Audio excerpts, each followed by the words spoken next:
কিছু মানুষ আছে যে আপনার সাথে এত সুন্দর করে কথা বলবে আপনি কখনোই বুঝতে পারবেন না সেই মানুষটা আপনাকে এক বিন্দুও সহ্য করে না। পিছনে পিছনে কিন্তু আপনার নামেই বদনাম করে, সমালোচনা করে, কিন্তু আপনার কাছে এসে এত ভালো ব্যবহার করে মনে হয় যে আমার ভালোই আপনার ভালো, এমন একটা অবস্থা। এইসব লোকের কাছ থেকে না আমি দূরে থাকার চেষ্টা করি, তারপরও কেন জানি পারি না।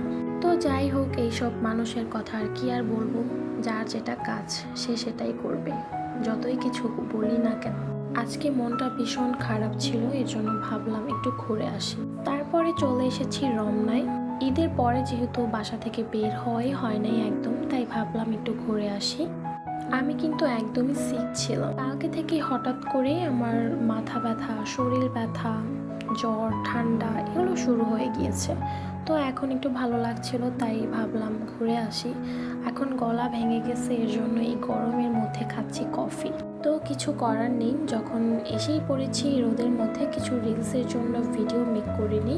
রমনার পুরো এরিয়াটাই হাঁটাহাঁটি করছিলাম আর দেখছিলাম। আজকে অনেক মানুষ ছিল, পুরো রমনা জুড়েই মানুষ ছিল, আর প্রচুর গরম ছিল। এই গরমের মধ্যেই আমরা বসেছিলাম।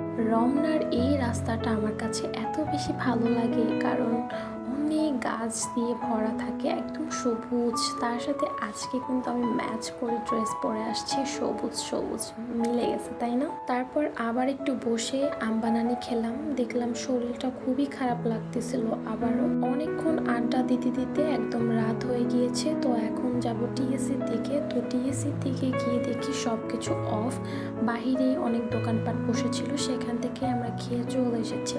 তো আজকের ব্লগটা এই পর্যন্তই থাকছে, আবার নেক্সট ব্লগে দেখা হবে। আল্লাহ হাফেজ, বাই বাই।